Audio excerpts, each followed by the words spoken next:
Good morning, kids. I hope you are all doing good in your homes. Last week, I completed chapter number 1.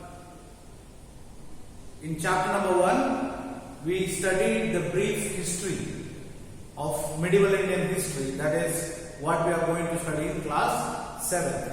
That is tracing the history of past of 1000 years. Now let us move on to the chapter number 2. Chapter number 2, we study about new kings and kingdoms.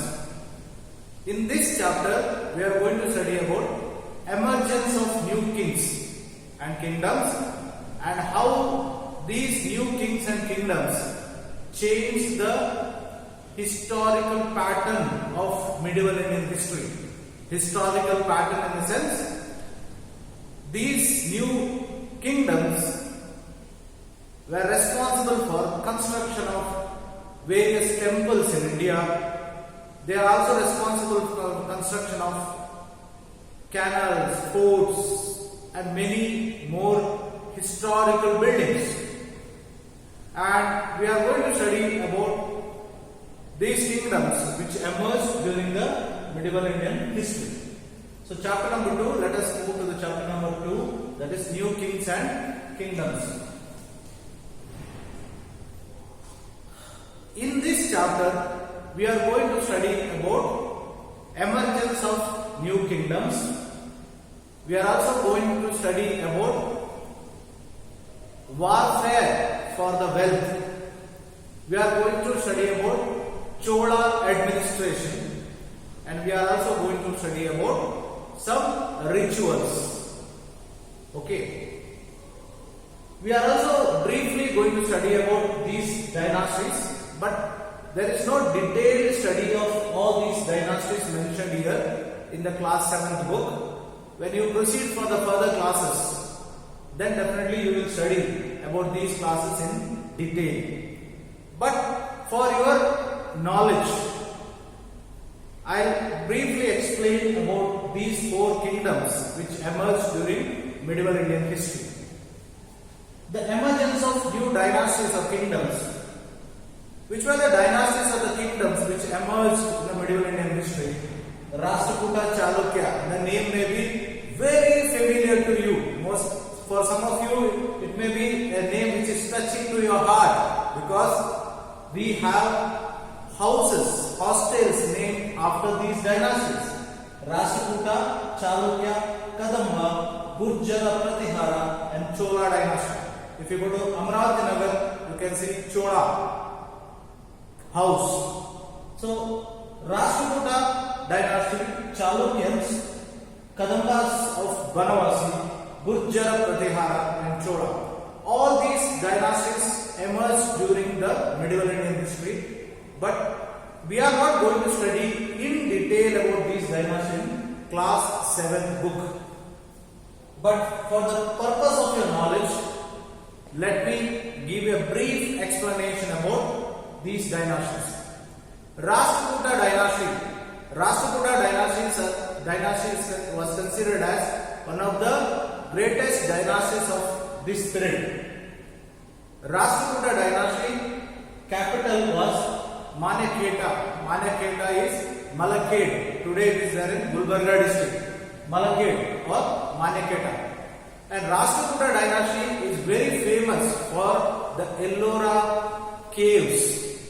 The world famous or today UNESCO's World Heritage Site caves of Ellora belongs to Rashtrakuta kingdom. Rashtrakuta kingdom definitely had a great kings. So these kings had a great contributions to the great country India. So let us move to a brief explanation about Rashtrakuta dynasty. Rashtrakuta dynasty ruled Indian subcontinent between 6th and 10th century. So their ruling period was between 6th and 10th century AD. The capital of Rashtrakuta kingdom was Manekheta. Manekheta is Malakhed. Today we call it Malakhed. So capital of Rashtrakuta kingdom was Manekheta. Dantidurga, Amogha Varsha 1, Krishna II, Govinda were the famous kings of Rashtrakuta dynasty. So who were the famous kings of Rashtrakuta dynasty? Amogavarsha, Dantidurga, Krishna II, Govinda were the famous kings of Rashtrakuta dynasty. One of the greatest contribution of Rashtrakuta dynasty is Kailash Natha Swami temple, that is in Ellora. This is an image of Kailash temple, that is in Ellora. This is generally called as Vijaya Stamba or victory stand. This is a victory stand. This is the ground floor and first floor of the temple Kailash Nath. Cadets, the Kailash Nath temple is considered as unique in its style of construction. Probably this is the only building in the world which is constructed or carved from top to bottom. Top to bottom in the sense, we know that if you want to construct a building, then the first step what we are doing is foundation of the building, isn't it? Then the floor, then the second floor and so on. But imagine the capacity of Rashtrakuta kings, that Rashtrakuta kings had a skill or they had the imagination of construction of a temple from top to bottom. Top to bottom it means Shikara, the top of the temple, first floor, ground floor, then reach to foundation. Do you think it's very rare phenomenon? Take for example, this is the top of the hill. Okay, so when Rashtrakuta king, one day when he was on his ride, then he weaved or he imagined this hill. He imagined this hill in the form of a temple. So he erected one flag on the top of this hill and asked his people or the workers that I want a temple here. So as a result, they started cutting the hill from the top, and after cutting the hill from the top, and they reached to the bottom, and the temple was constructed. The beautiful temple of Kailash Nath Cave Temple. So Kailash Nath Cave Temple of Ellora is a very famous temple of Rashtrakuta dynasty. This is, you can see, the first floor of the Kailash Nath Cave Temple. I am lucky because I visited this temple more than 5 to 6 times. When you reach class 10th, definitely you can visit Kailash Nath Cave Temple. Cadets, it's very important to understand the Indian history, because whenever we speak Rome, we speak Greek, we speak the greatest contributions of the European empires. But at the same time, lakhs together Europeans visit India, especially to Ajanta and Ellora, because Ajanta and Ellora is considered as the world's most renowned or famous archaeological sites, because let it be the paintings of Ajanta or let it be the caves of Ellora, even today several mysteries are involved in that. Even today the modern scientists and archaeologists were not able to explore what are the materials used for construction of these temples. So feel happy that we had our ancestors who were much better than European architects. So Rashtrakuta kings, we were studying the brief history. Let us move to the second, that is Gurjara Pratihara. Now Gurjara Pratihara, they are very famous. Even today we remember their name because of the famous Khajuraho group of temples in Madhya Pradesh. The Khajuraho group of temples in Madhya Pradesh belongs to this kingdom of Gurjara Pratihara. So Gurjara Pratihara, they ruled from mid 8th century to 11th century. So their period was mid 8th century to 11th century. Their capital city was Kanauj. We discussed about this place, Kanauj, in the later part of this chapter.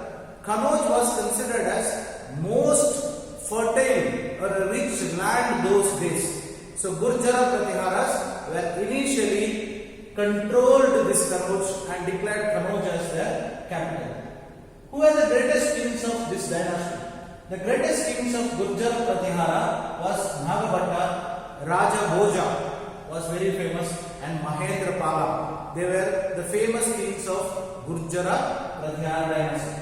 The greatest contribution of this dynasty was Khajuraho group of temples.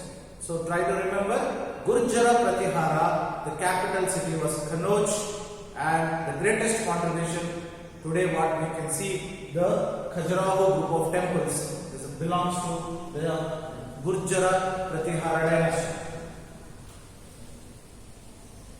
It's an image of that one of the temple, that is Kendriya Mahadeva temple. I am lucky because I visited this temple twice.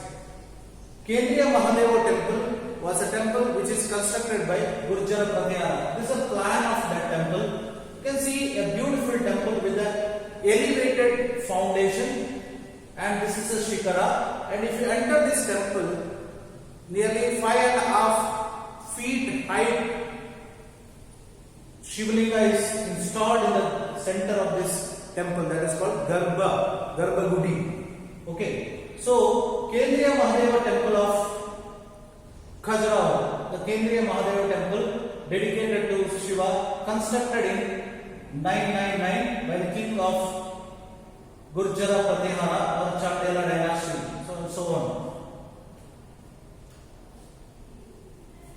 Now let us move to the next topic, next kingdom, that is Chalukyans. This name is well known to you. This name is well known to you because the name of Chalukya, there is a hostel here. The Chalukya dynasty divided into 3 parts. In the sense, Chalukyans ruled from 3 different capitals. Which were the 3 different capitals of Chalukyans?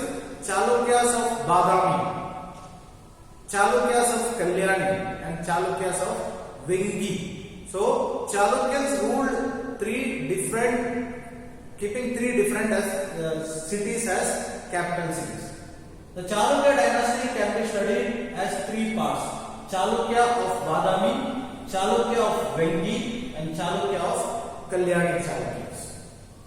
Pulakesi II, the very famous king of Chalukya dynasty was Pulakesi II.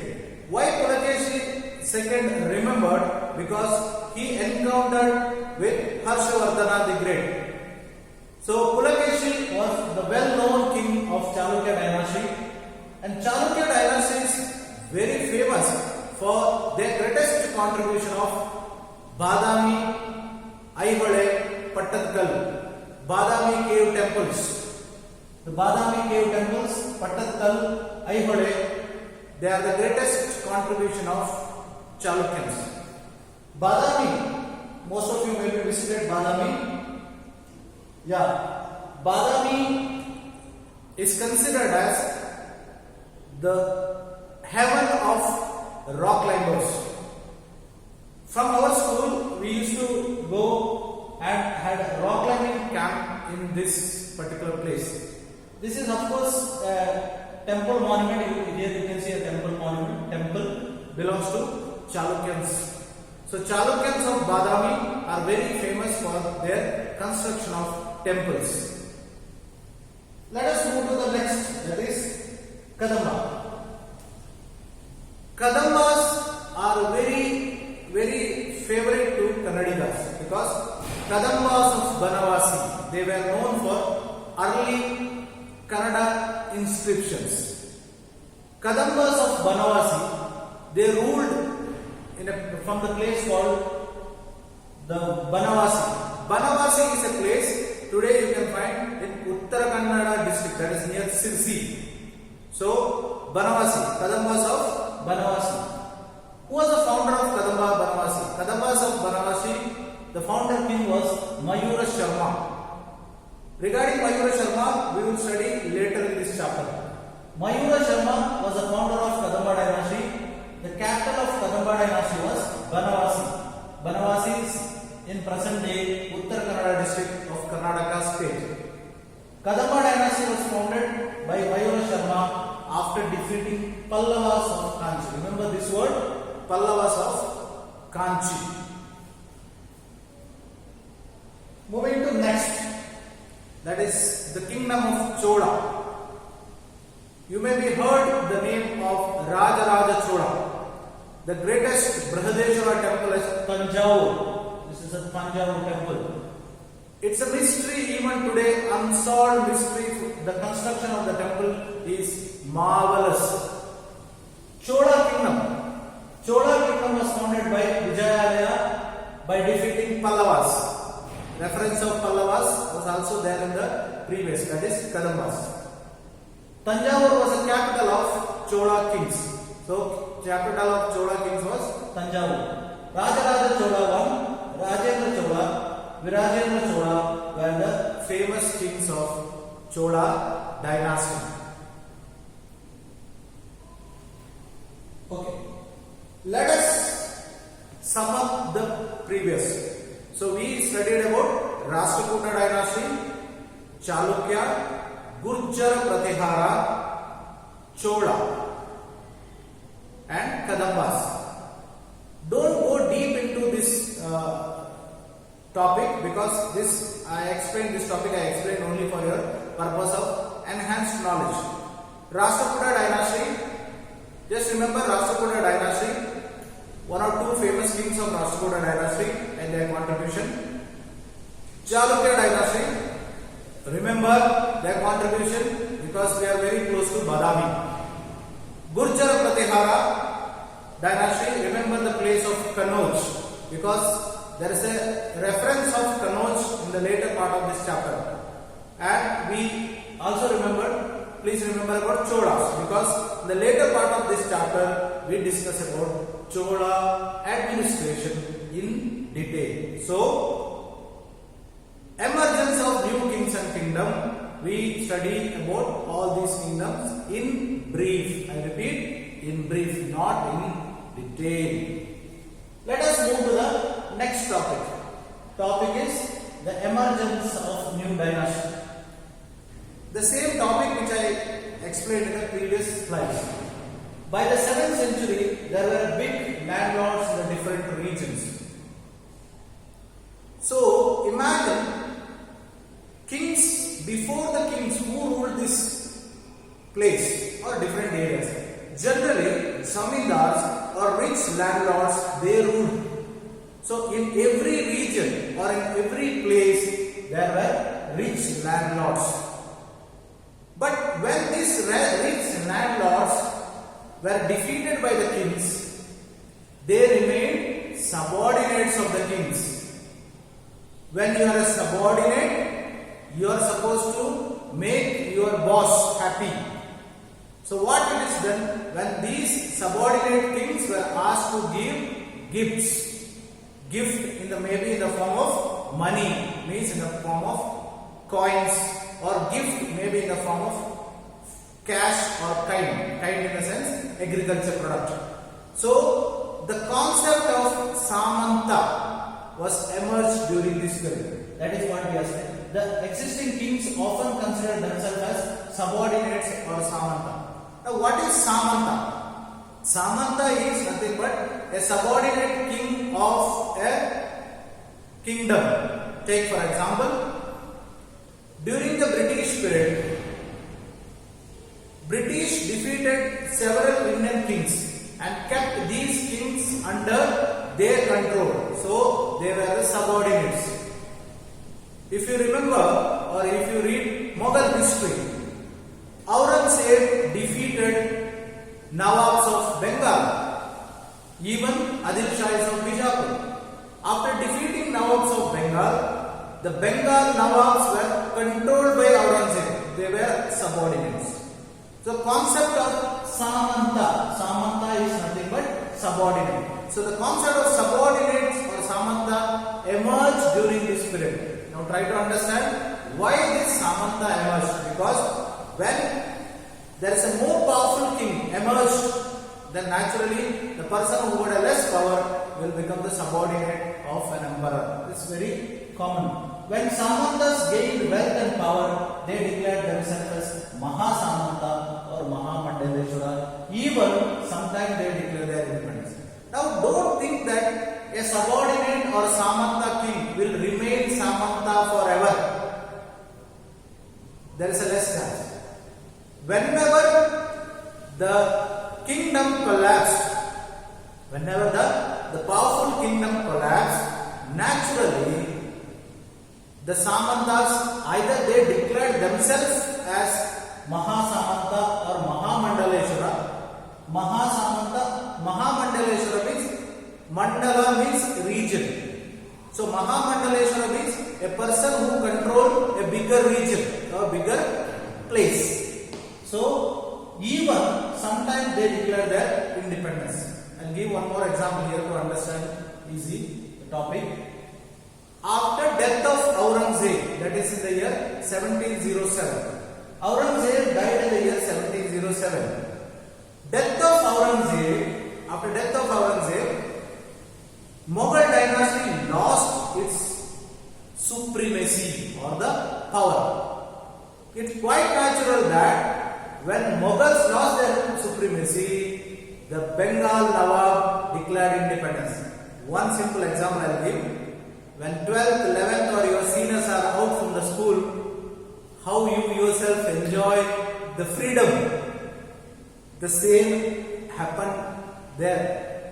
Just for your understanding, I am giving the example. So, when Samantas gained wealth and power, they declared themselves as Mahasamanta or Mahamandaleshwara, or even sometimes they declared their independence. Example.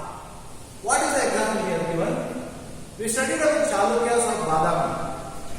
Initially, Chalukyas of Badami were very powerful kings.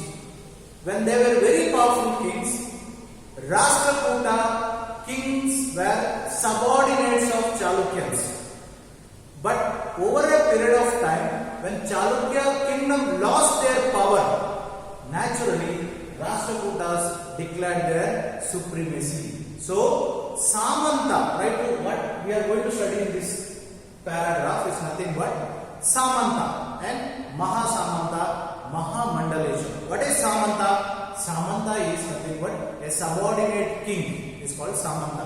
What is expected from Samanta? Samanta or a subordinate king is supposed to give gifts or any kinds of help to his boss or to his king during the war. Even take for example, if the war is declared, then Samanta king should arrange people or soldiers to